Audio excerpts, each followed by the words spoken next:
जय हिंद दोस्तों, कैसे हैं आप लोग। तो आज हम बात करने वाले हैं साल 2019 में आई एक horror film the woman who keeps a murderer के बारे में। दोस्तों, इस फिल्म की कहानी काफी अच्छी है जो कि आपको बेहद पसंद आएगी, तो आप इस वीडियो को अंत तक जरूर देखिएगा। फिल्म के स्टार्टिंग में हमें 1998 का समय दिखाया जाता है, जहाँ पे क्योको नाम की लड़की को उसका स्टेप फादर बुरी तरह डांट रहा था।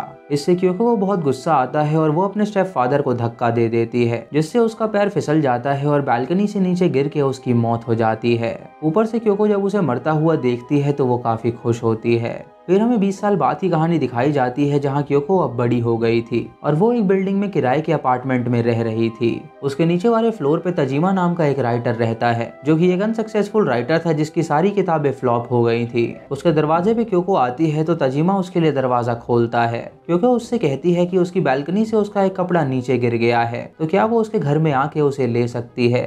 तजीमा उससे कहता है कि वो चिंता ना करे, वो खुद ही उसे लाएगा। और जब वो उसे लाता है तो वो देखता है कि वो उसकी अंडरवेयर है। वो उसे वो कपड़ा देता है और क्योको इससे काफी शर्म आती है।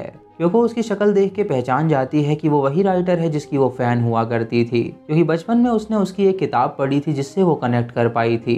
क्योको उसे बताती है कि वो उसकी फैन है और उसने उसकी एक बुक भी पढ़ी है। ये सुनकर तजीमा दरवाजा बंद कर देता है और अंदर चला जाता है। उसे इस बात की खुशी होती है कि उसका कोई तो फैन है, और वो अपने ड्रॉर से वो किताब निकालता है जो कि क्योको ने पढ़ी थी। क्योको एक रेस्टोरेंट में काम किया करती थी जहाँ का मालिक उसे पसंद करता था। उस दिन वैलेंटाइंस डे होता है तो वो उसके लिए वाइन लेकर आता है और क्योको उसकी वाइन को एक्सेप्ट करती है और वहाँ से चली जाती है। रात को क्योको अपने घर जाती है, जहाँ वो अपनी रूममेट नाओमी से मिलती है। क्योको उसे बताती है कि उसके मालिक ने उसे वाइन दी है जो कि काफी महंगी है, और वो दोनों मिलके उसे पीते हैं। तभी उनकी डोरबेल बजती है और दरवाजे पे वो राइटर होता है। नाओमी कहती है कि वो आराम से वाइन पिए, वो दरवाजे पे जा रही है उसे रिसीव करने के लिए। जब वो दरवाजे पे जाती है तो हम देखते हैं कि वो क्योको ही है, जिससे हमें पता चलता है कि नाओमी वहाँ पे मौजूद ही नहीं है, बल्कि वो एक कैरेक्टर है जो कि क्योको के माइंड में चलती है। यानी दोस्तों, क्योको मल्टीपल पर्सनालिटी डिसऑर्डर थी और नाओमी उसकी एक पर्सनालिटी थी। वो दरवाजा खोलती है तो वो ऑथर उसे अपनी बुक देता है और नाओमी वो किताब उससे लेके उसके साथ बुरा बर्ताव करती है और उसे वहाँ से भगा देती है। उसके बाद वो उसकी किताब को डस्टबिन में डाल देती है और फिर वो क्योको के पास जाती है और उसके साथ इंटीमेट होने लगती है। दोस्तों, यहाँ पे हम आपको बता दें कि ये सब क्योको के माइंड में चल रहा था। उसके मुताबिक नाओमी उसकी गर्लफ्रेंड थी जो उसके साथ रहा करती थी, लेकिन असल में वो उसी की एक पर्सनालिटी थी। तभी वहाँ पे नाओमी की तीसरी पर्सनालिटी आती है जिसका नाम युकारी था, और वो उन्हें इंटीमेट होते हुए देख के हंसने लगती है। दोस्तों, क्योको के अंदर टोटल 3 पर्सनालिटीज थी। एक नाओमी जो कि उसकी गर्लफ्रेंड थी, युकारी जो कि बहुत ही सिडक्टिव थी, और हारू जो कि एक छोटी बच्ची की पर्सनालिटी थी। अगले दिन वो राइटर जब कूड़ा डंप करने जाता है तो वो कूड़े के अंदर अपनी किताब देखता है। ये देख के उसे लगता है कि क्योको उसके सामने एक्टिंग कर रही थी और उसे उसकी किताब बिल्कुल भी पसंद नहीं है, इसीलिए उसने उसे डंप कर दिया। जब वो वापस जा रहा होता है तो रास्ते में उसे क्योको मिलती है जो उसे गुड मॉर्निंग कहती है। तजीमा उस पर गुस्सा करने लगता है और उससे कहता है कि उसे उससे ये उम्मीद नहीं थी। उसने उसकी किताब मांगी और उसके बाद उसे कूड़े में फेंक दिया। ये उसकी डिसरिस्पेक्ट है और वो उसे कभी माफ नहीं करेगा। ये सुन के क्योको उससे माफी मांगती है और वो समझ जाती है कि नाओमी ने ये सब किया है। दोपहर में जब क्योको अपने काम पे होती है तो उसकी माँ उससे मिलने आती है, जो कि एक ड्रग एडिक्ट थी, और वो उससे पैसे मांगने आई थी।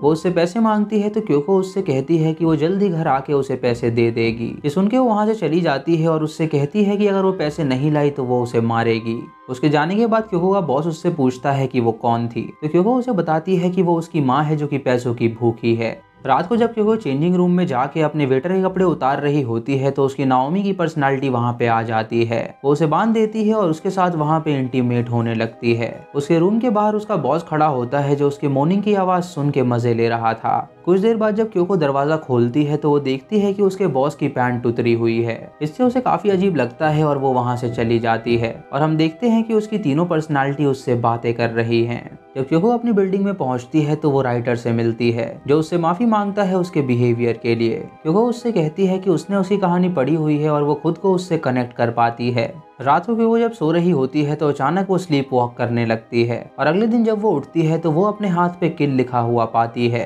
वो अपनी तीनों पर्सनालिटी से पूछती है कि ये किसका काम है, तो वो सभी बताती हैं कि ये उनमें से किसी ने नहीं किया है। अगले दिन वो अपनी माँ के घर पे जाके उसे पैसे देती है, और उसकी माँ को वो पैसे कम लगते हैं तो वो उसे मारती है।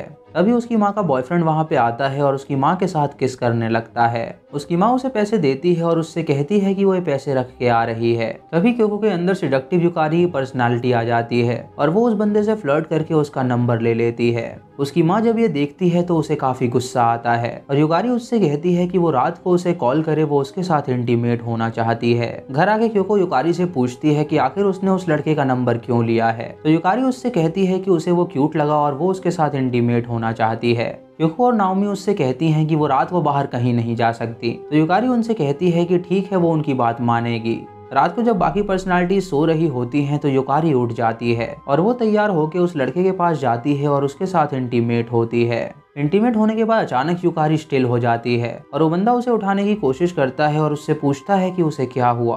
तभी सीन कट होता है और अगली सुबह क्योको अपने बेड पे होती है। दरवाजे पे उसकी माँ आती है जो कि अपने बॉयफ्रेंड को ढूंढते हुए वहां पर आई थी, क्योंकि पूरी रात उसका बॉयफ्रेंड घर पे वापस नहीं आया था। वो क्योको के नीचे स्मेल करती है और उसे पता चलता है कि वो उसके बॉयफ्रेंड के साथ इंटीमेट हुई थी, इसीलिए वो उसे बुरी तरह पीटने लगती है। उनके चिल्लाने की आवाज सुन के वो राइटर वहां पे आता है और उनकी लड़ाई छुड़वाता है। वो उसकी माँ को वहां से भगा देता है और क्योको का इलाज करता है। वो क्योको से कहता है कि उसे हॉस्पिटल जाना चाहिए क्योंकि उसके काफी खून निकल रहा है, लेकिन क्योको उससे कहती है कि उसकी कोई जरूरत नहीं है।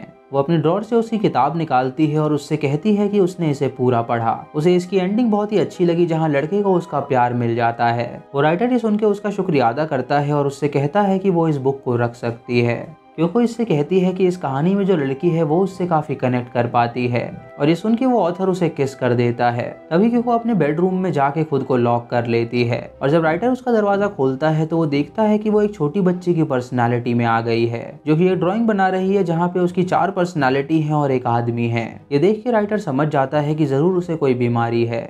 अगली सुबह क्योंकि वो न्यूज में देखती है कि उसकी माँ का बॉयफ्रेंड मारा गया है। ये देख के वो काफी घबरा जाती है और अपनी पर्सनालिटी से पूछती है कि ये किसका काम है। तो वो तीनों कहती हैं कि उसने उस लड़के को नहीं मारा। जब क्योको अपने काम पे जाती है तो लिफ्ट में उसे वो राइटर मिलता है जहाँ क्योको के अंदर नाओमी की पर्सनालिटी थी। नाओमी उससे माफी मांगती है उसके बिहेवियर के लिए और उससे कहती है कि अगर उसे अपनी जिंदगी प्यारी है तो वो क्योको से दूर रहे। ये सुनकर राइटर हैरान हो जाता है और सोचने लगता है कि आखिर उसने ऐसा क्यों कहा। वो उसके रेस्टोरेंट में जाता है उससे बात करने के लिए, लेकिन उसका मालिक उससे कहता है कि उसने क्योको को काम से निकाल दिया है। फिर हमें फ्लैशबैक में दिखाया जाता है कि जब क्योको उस आदमी से इंटीमेट हो रही थी तो उसका मालिक दीवार के पीछे छुप के उसे देख रहा था और जब वो एकदम स्टिल हो गई तो उसकी माँ के बॉयफ्रेंड ने उससे पूछा कि उसे क्या हुआ है। क्योको ने अपनी हील निकाली और उससे उसे जान से मार डाला।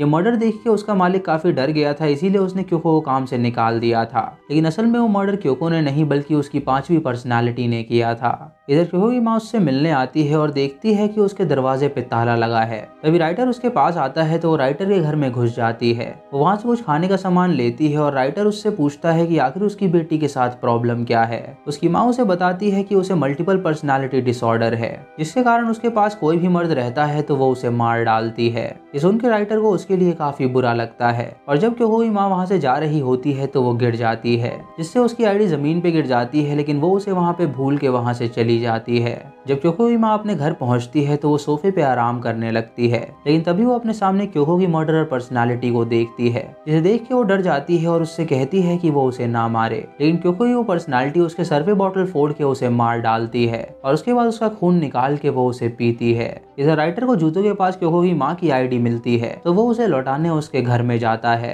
लेकिन तभी उसे वहाँ पे उस बूढ़ी की लाश मिलती है और उसके साइड में उसकी बुक भी पड़ी थी। ये देख के वो काफी डर जाता है और अपनी बुक लेके वहाँ से बाहर निकलता है। अगली सुबह क्योको जब ब्रेकफास्ट कर रही होती है तो अचानक उसे पुलिस का कॉल आता है, जो उसे खबर देते हैं कि उसकी माँ की मौत हो गई है। ये सुन के क्योको काफी हैरान हो जाती है और वो सोचने लगती है कि आखिर उसके अराउंड लोग क्यों मर रहे हैं। तभी उसे याद आता है कि उसके अंदर एक नई पर्सनालिटी आई है जो कि काफी ईविल है और वो मर्डर्स वही पर्सनालिटी कर रही है। जब वो अपने कपड़े खोलती है तो उसे अपनी माँ का खून नजर आता है, जिसे देख के वो हैरान हो जाती है और उसे पता चलता है कि उस पर्सनालिटी का अगला शिकार कोई और नहीं बल्कि वो ऑथर है। ये सोच के वो फैसला करती है कि अब वो अपनी जान दे देगी और नाओमी भी उससे कहती है कि यही करना ठीक होगा। तभी वो राइटर वहाँ पे आता है और उसे दरवाजा खोलने के लिए कहता है। दरवाजा खोलने के लिए नाओमी की पर्सनालिटी जाती है जिसके हाथ में चाकू था और वो उससे कहती है कि वो उन्हें अकेला छोड़ दे। प्रोफेसर उससे कहता है कि वो सब कुछ समझ गया है और वो उसे अकेला नहीं छोड़ सकता। ये सुन के क्योको उसे गले लगा लेती है और उसे अपने बेडरूम में लेके जाती है, जहाँ पे प्रोफेसर उसे किस करता है और वो दोनों इंटीमेट होने लगते हैं। क्योंकि सारी पर्सनालिटीज भी वहाँ पे आके उसके साथ इंटीमेट होती हैं और उसके बाद क्योको उस राइटर का गला दबा के उसे मार डालती है। अगली सुबह वो उसकी लाश के सामने बैठ के उसकी किताब पढ़ती है और एक स्माइल देती है और इसी के साथ ये मूवी खत्म हो जाती है।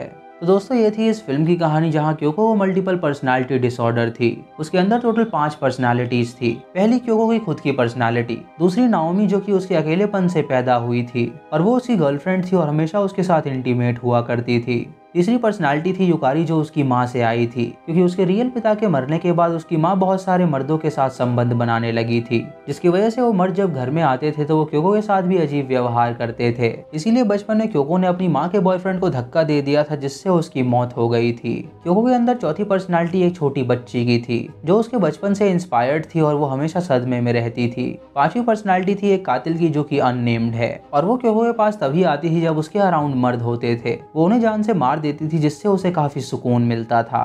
तो दोस्तों ये थी आज की वीडियो। अगर आपको वीडियो पसंद आई हो तो आप हमें कमेंट सेक्शन में जरूर बताएं। चैनल पे नए हैं तो इसे सब्सक्राइब करें और बेल आइकन दबाएं नोटिफिकेशंस के लिए। और मूवी लिंक्स के लिए आप हमें टेलीग्राम पे फॉलो कर सकते हैं। दोस्तों वीडियो को लाइक और शेयर करना बिल्कुल मत भूलिएगा। तो मैं मिलता हूँ आपको अगली वीडियो में। तब तक के लिए जय हिंद।